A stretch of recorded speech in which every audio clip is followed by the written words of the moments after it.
हमारी संस्कृति, हमारे संस्कार सदा रहें हमारे साथ। सब्सक्राइब करें तिलक। एक पल की भी शांति नहीं है। मेरा सारा सुख, चैन, सब कुछ मुझसे छिन गया है। इससे तो अच्छा वन में ही वास था, जहां कम से कम मैं चैन की नींद तो ले लिया करता था। केशव,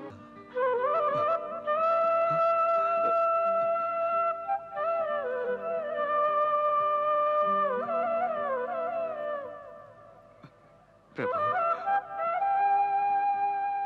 प्रभु, मैं बेचैन हूं, अशांत हूं, तड़प रहा हूं। फिर भी आप बांसुरी बजा रहे हैं। आप ये बांसुरी क्यों बजा रहे हैं प्रभु? आप ये बांसुरी क्यों बजा रहे हैं?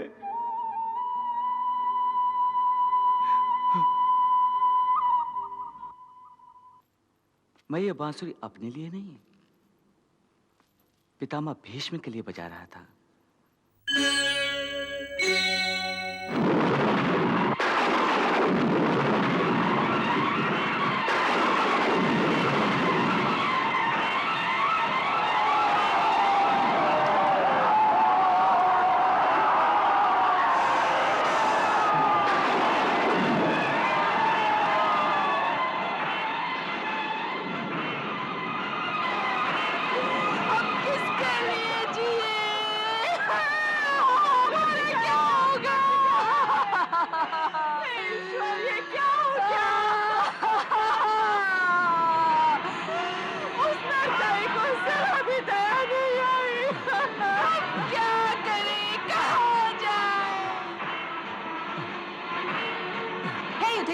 तुमने कुरुकुल का संहार करवाया है। इस महाविनाश का उत्तरदायी दुर्योधन नहीं, तुम हो। तुम स्वार्थी हो, तुम लोभी हो। तुम राजा बनने के योग्य नहीं हो। तुम्हें राजा बनने का कोई अधिकार नहीं है। धिक्कार है तुम पर युधिष्ठिर, धिक्कार है। तुम शमशान के राजा हो। नहीं, नहीं, नहीं। तुम स्वार्थी हो। नहीं चाहिए, नहीं चाहिए मुझे राज, नहीं चाहिए, नहीं चाहिए मुझे राज, नहीं चाहिए, नहीं।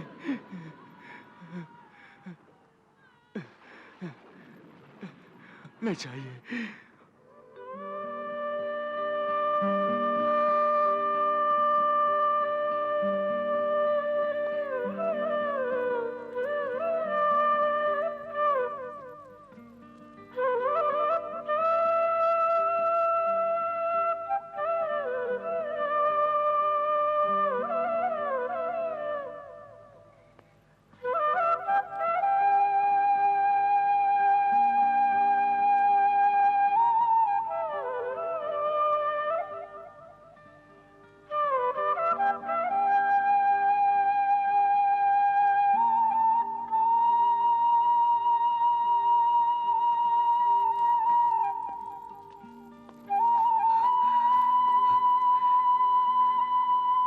केशव,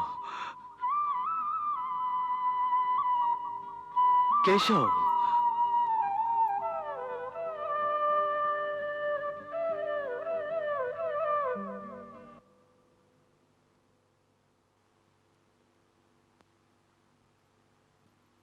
बड़े भैया, इतनी रात गए आप यहां?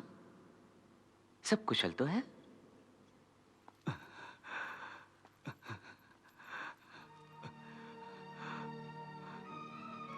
तुम तो अंतर्यामी हो केशव, सबके मन की बात जानते हो, फिर भी तुम मुझसे ही पूछ रहे हो। जब से मैं इस राजमहल में आया हूं, मेरी रातों की नींद उड़ गई है। एक पल की भी शांति नहीं है। मेरा सारा सुख, चैन, सब कुछ मुझसे छिन गया है। इससे तो अच्छा वन में ही वास था, जहां कम से कम मैं चैन की नींद तो ले लिया करता था। केशव, परंतु ये अशांत चित्त का कारण क्या है बड़े भैया? मेरे मन में रह रहकर एक टीस सी उठती है। ऐसा लगता है जैसे कोई बार बार मेरे दिल पर भाले चलाकर उसे छेदे डाले जा रहा हो।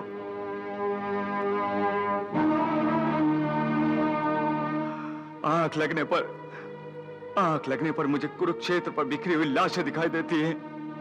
उनके कटे हुए मुंड, उनके कटे हुए अंग दिखाई देते हैं। और फिर अचानक हवा में लहराता हुआ मुंड जोर से चीख पड़ता है, केशव।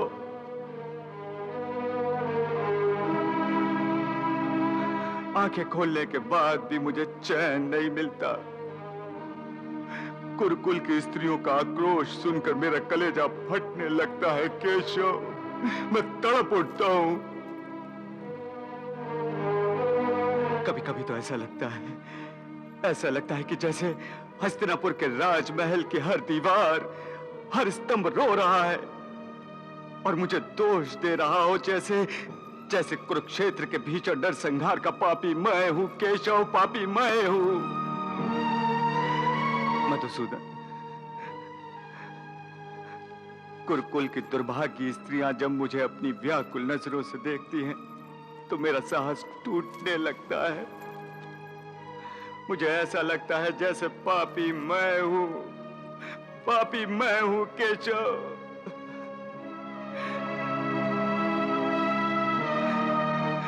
कुरुक्षेत्र के योद्धाओं के खून में डूबे हुए इस राज सिंहासन पर मैं नहीं बैठ सकता। मुझे ये राजपद नहीं चाहिए, माधव। मुझे ये राजपद नहीं चाहिए। नहीं चाहिए माधव, नहीं चाहिए।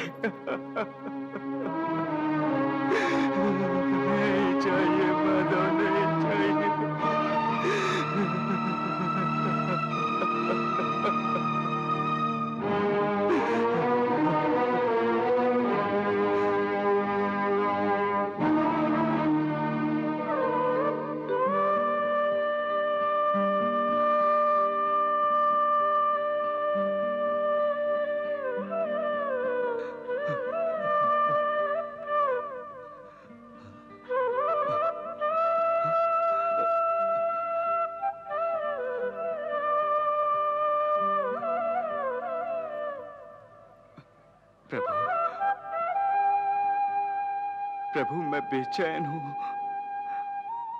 अशांत हूं, तड़प रहा हूं। फिर भी आप बांसुरी बजा रहे हैं। आप ये बांसुरी क्यों बजा रहे हैं प्रभु? आप ये बांसुरी क्यों बजा रहे हैं?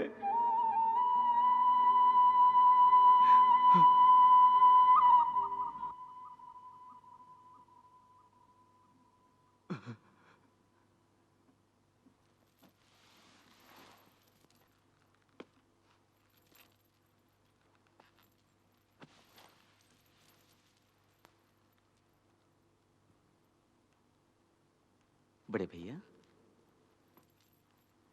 मैं ये बांसुरी अपने लिए नहीं,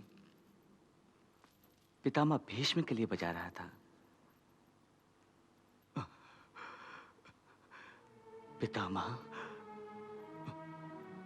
पितामह के लिए? हाँ बड़े भैया, आपकी जितनी व्याकुलता और बेचैनी है, शरशैया पर लेटे हुए पितामह की पीड़ा, व्यथा और व्याकुलता आपसे कहीं अधिक है, परंतु वो उसे चुपचाप सहन किए जा रहे हैं। मैं उन्हीं को सुख की चंद सांसें प्रदान करने के लिए ये बांसुरी बजा रहा था। इतनी पीड़ा, इतनी वेदना में पड़े हुए हैं वो। हाँ बड़े भैया,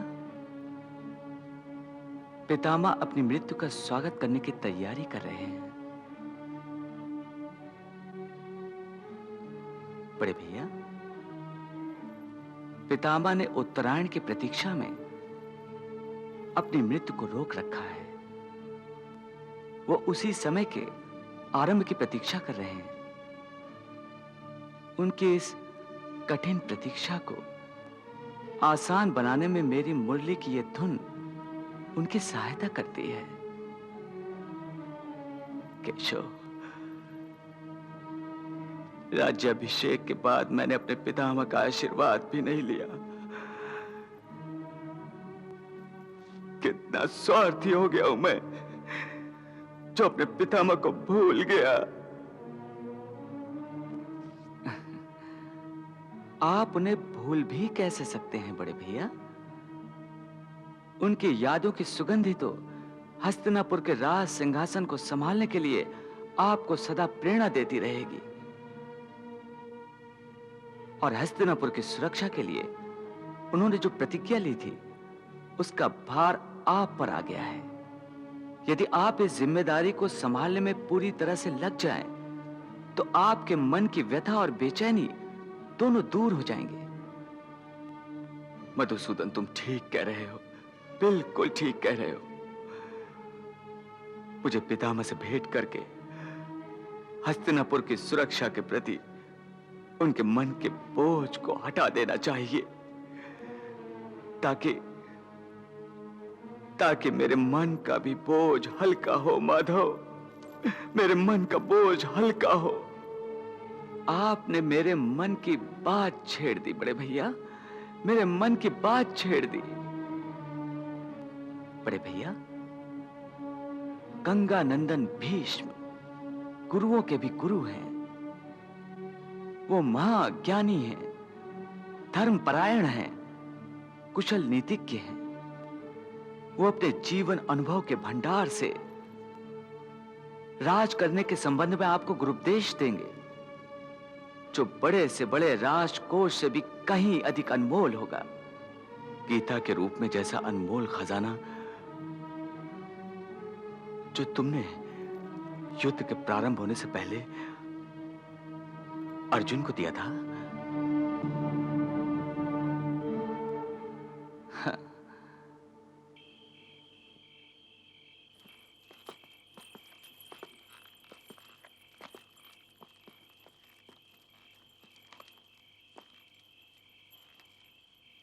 हे पितामह,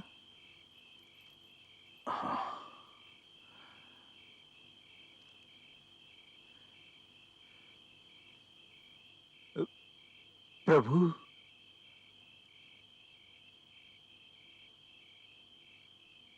प्रणाम पितामह।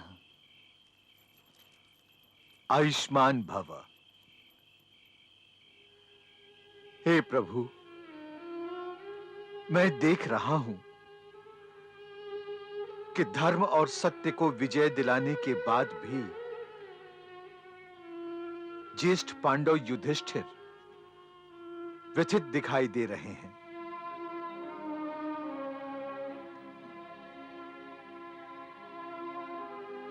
हे कुरुश्रेष्ठ, हे गंगापुत्र, युद्ध के उपरांत जब आवेश और क्रोध ठंडा पड़ जाता है, तो मनुष्य क्षत्रिय की भांति नहीं, मानव की भांति सोचने लगता है और भावनाओं के धारे में बहने लगता है।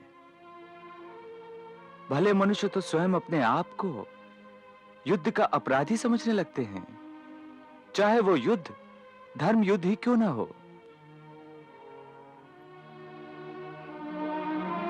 वो सोचते हैं कि उनके ही कारण यह भीषण नरसंहार हुआ है,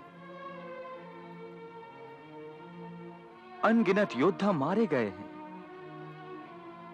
हे गंगापुत्र, इस समय धर्मराज युधिष्ठिर और पांडव इसी मनोदशा से पीड़ित हैं। योद्धाओं की पत्नियों के विलाप को देखने के बाद, जिसमें अपने ही सगे संबंधी भी शामिल हों, ऐसी प्रतिक्रिया अनुचित तो नहीं है प्रभु। हाँ, परंतु प्रतिक्रिया तो मन का ताप है, जिसे तन के ताप की भांति 2-4 दिन में उतर जाना चाहिए। अन्यथा यदि मन निरंतर पश्चाताप में तपता ही रहे, तो मन का भयंकर रोग हो जाता है। मनुष्य का मानसिक संतुलन ठीक नहीं रहता और वो किसी काम का नहीं रह जाता। विशेषकर राजा को यदि ये रोग शिकार बना ले, तो सारी प्रजा पीड़ित हो जाती है। इसलिए इस रोग का तुरंत उपचार करने के लिए मैं सभी पांडवों को आपके पास लाया हूं, क्योंकि मैं जानता हूं कि ज्ञान प्रकाश ही इस रोग का अचूक उपचार है। प्रभु, आप क्यों मुझे लज्जित कर रहे हैं? मैं भला कहां का ज्ञानी हूं, और मन का ये रोग तो युद्ध से पहले ही अर्जुन को लग गया था।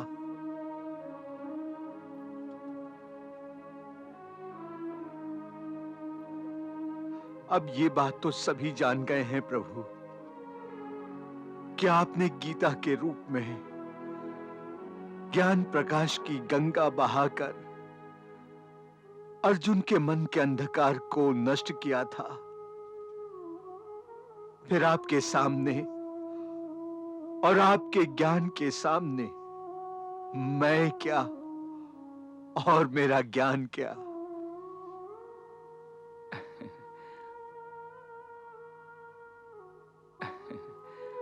पितामह, अर्जुन की बात दूसरी थी। वो मेरा मित्र है, इसलिए मित्र के नाते मैं उसे सीख दे सकता हूं। परंतु धर्मराज युधिष्ठिर मेरे भ्राता हैं, बड़े भैया हैं। यदि मैं इन्हें सीख देने लगा तो ये छोटा मुंह और बड़ी बात होगी। और यदि आप अपने अनुभव और ज्ञान के भंडार से पांडवों को कुछ नहीं देंगे तो ये लोग आपके ज्ञान से सदा वंचित रह जाएंगे। इसलिए हे शांतनु, धर्मराज युधिष्ठिर के लिए ज्ञान की गंगा बहाइए, जो इस पृथ्वी लोक पर आपके बाद भी लोक कल्याण के लिए बहेगी और लोगों की ज्ञान पिपासा दूर करती रहेगी। हे लोकनायक, हे वासुदेव, हे प्रभु, आपने अपने भक्त से विनती करके उसे लज्जित कर दिया है। परंतु आप जिसे विनती कह रहे हैं उसे मैं आपकी आज्ञा मानकर उसका पालन करने का पूरा प्रयास करूंगा। परंतु मुझे डर है कि मेरा शरीर मेरा साथ नहीं दे रहा है।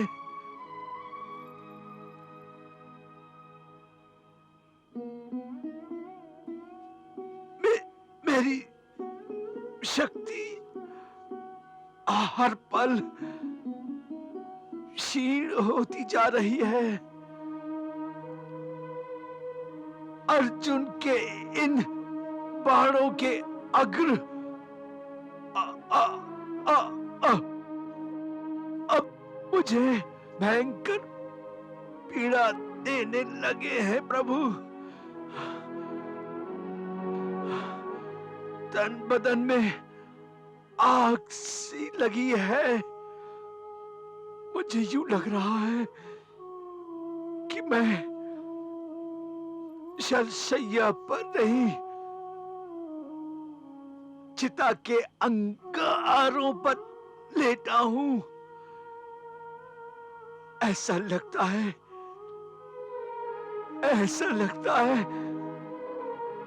कि किसी भी पल मुझे मूर्छा आ जाएगी।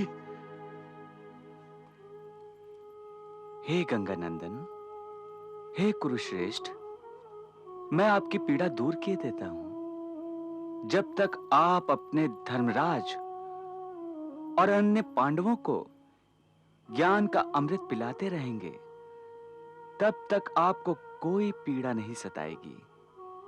तब तक आपकी शक्ति क्षीण नहीं होगी, तब तक आपको मूर्छा नहीं आएगी।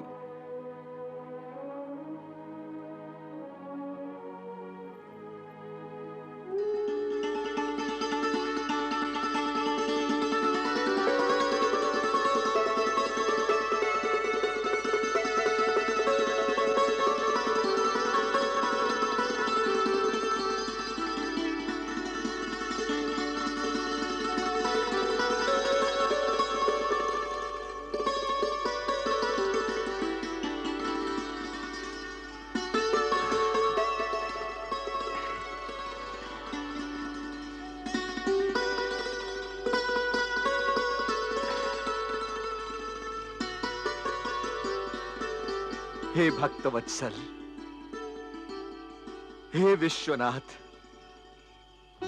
तुम्हारी लीला अगाध है। तुम्हारी कृपा दृष्टि से ही सृष्टि फलती फूलती है। मेरी सारी पीड़ा नष्ट हो गई है।